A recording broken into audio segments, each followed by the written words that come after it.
President John Dramani Mahama did the first 3 ministerial nomination betuja. No, this answer we betu or did list ni betuja na Afenyo marking. Equatina Afenyo marking a minority, micro minority leader or Parliament MPP. Minority leader equatina parliament no den sem koto dwase President Mahama emfa list ni nyina amra preku instead so deba in tot na odin sansem we betu dwa no eye lecturer or UCC University of Cape Coast Afenyo Dr. Jonathan Asante Ochre wa reply no and no say Mahama list no first 3 ministerial nomination or diapan very good na Afenyo marking ain't mention President John Dramani Mahama dear onye the president and only nim dia beboa Ghana enti so the obebu ministerial position or the beba in total only nim ne oye or the same way nyina to jawa abra no only 3 FM wo Accra President John Mahama is coming under intense pressure to release the full list of his ministerial nominees within the shortest possible time. The president on Thursday submitted 3 appointees to Parliament: Dr. Kesela Toforsin as Minister for Finance Designate, John Jinapo for the Energy Ministry, and Dr. Dominic Ayene as the Attorney General and Minister for Justice Designate. The appointment committee of Parliament is expected to begin vetting the nominees in the coming days. The announcement has since set the stage for speculation about the likely nominations for the remaining portfolios and has also heightened lobbying among some party faithful. So how should the president handle the appointment in order to satisfy the constitutional imperative and the rank and file of the governing party, of course, also meets the expectation of Ghanaians? Dr. Jonathan Asante Ochre is a political analyst and senior lecturer at the University of Cape Coast. He joins us live on the phone. Good evening to you, Doc. Thank you once again for joining us. I mean, this afternoon when the president was speaking at that Thanksgiving ceremony, as it were, at the mosque, he said that within 14 days we're going to see the full portfolio. But before we do that, are you able to give us your initial assessment of the 3 ministerial nominees so far? Thank you.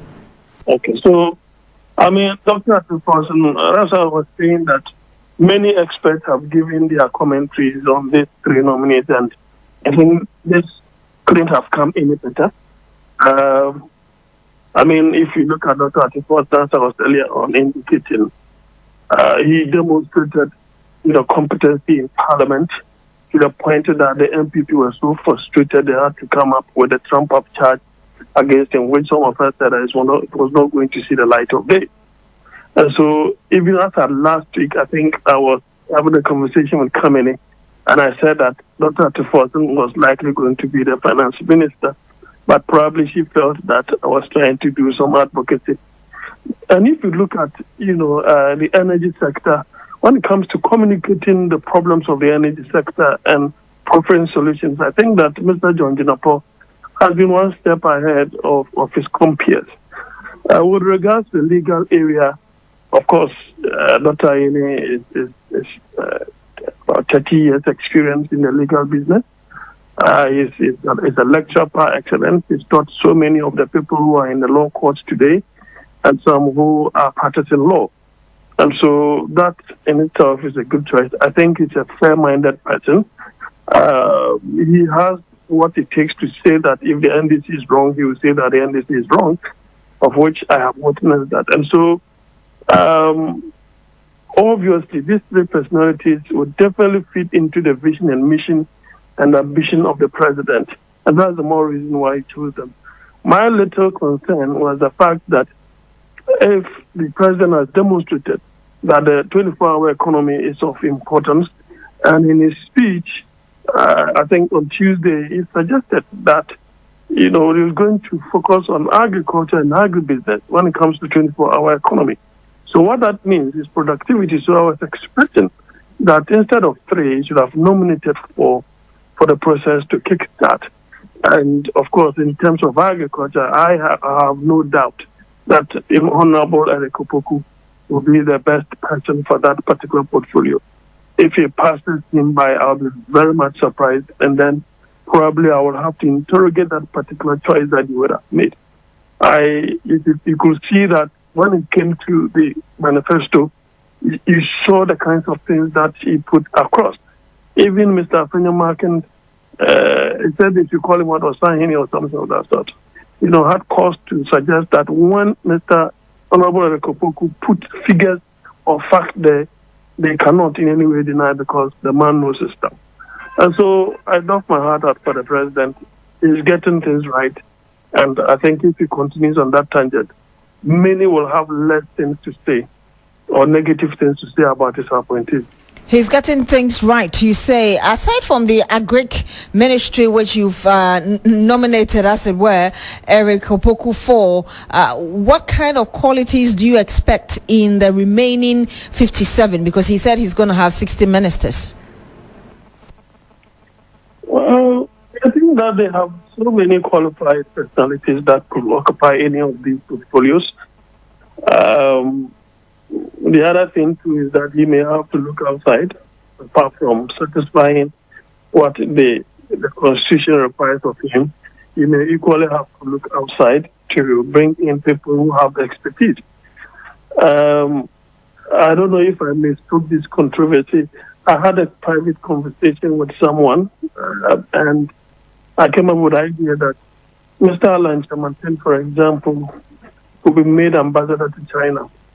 And with his trade background, his legal background, and that expertise international that he's had, that in itself could be a source by which the government could liaise more with China and could have those volumes of trade that will be mutually beneficial. That is my suggestion. With respect to other positions, I don't really know. I felt that the first four should have been, they should have added another one, making it to be the first priority. Because if you look at finance, we are in a financial crisis, so you need your finance minister. You look at energy, there is that looming crisis, so you need your energy minister as early as possible. You are talking about oral accountability and fight against corruption. Therefore, you need your Attorney General, Minister for Justice. And of course, with respect to 24-hour economy, which is the mainstay of the campaign message, then that the fourth person should have been added by now. That is my view. As for the rest, unless probably he nominates, and I will look at their resume and see whether they best fit those portfolios. But with the benefit of hindsight and the experience that he's had, I have the firm belief that you make the right choices. You believe he'll make the right choices, and the president constitutionally is also expected to make some nominations from Parliament as well. I believe about 50%. How should he go about it so the quality of the House is not affected? That's an interesting, because now there is a need for some realignment with respect to the majority caucus.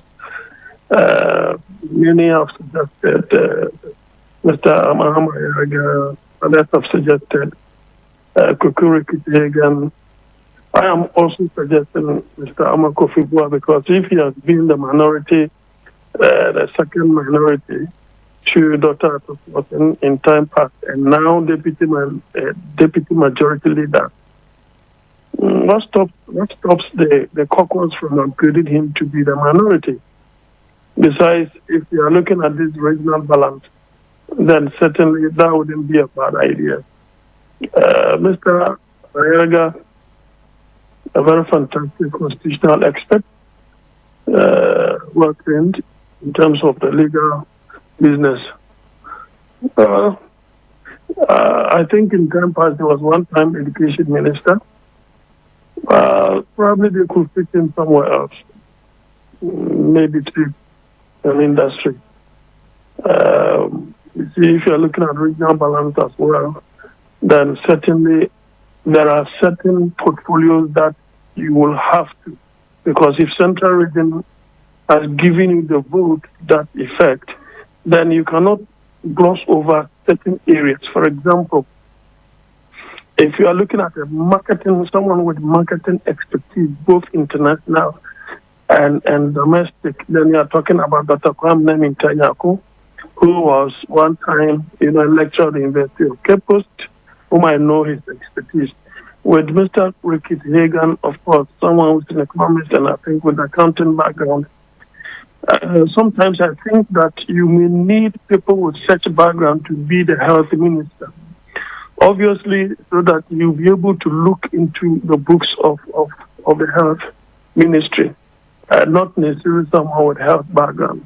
Well, Professor Titus Bello too is there.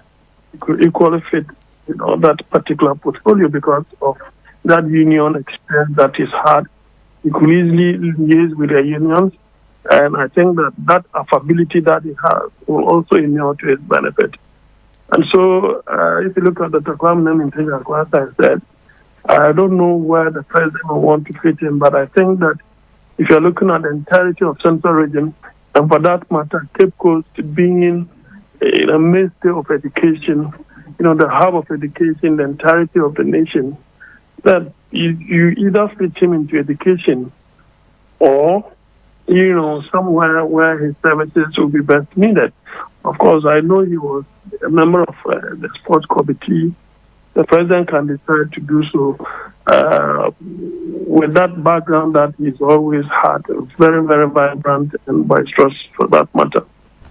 I'm very sure that we are going to see some realignment, collapsing of some ministries, merging of some ministries. And so I think that is a tough call on the part of the president. So far, if you look at area of mining, you need someone with that experience. There are some first-time, MPs with that experience. For example, you can talk of the strategically Takwan Sayim MP, so that you keep an eye in that enclave of mining, liaise with, be an interface between Ashanti, Western and Central.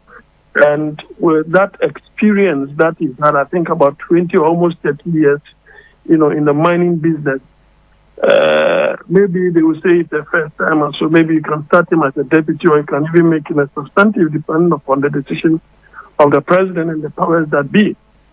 Other than that, I will equally think of who else comes to mind readily. And I think this time we have too many first-timers because the NDC won overwhelmingly. So we have to look at those with experience and then maybe put them on various boards, make them chairpersons and so forth. We shouldn't also forget, gender balancing, which is also important. Others are calling that Jipa Gomashi could be tourism, and maybe the president may want to merge chieftaincy, religious affairs back into tourism. Maybe we can also merge, sports and something else. As for the regional ministers, I don't know how he intends to do that. But I think that to have 60 ministers is a tough call. But I believe with that experience that he's had as being one-time president, he should be able to surmount these challenges. Thank you so much, Doc, for speaking to us.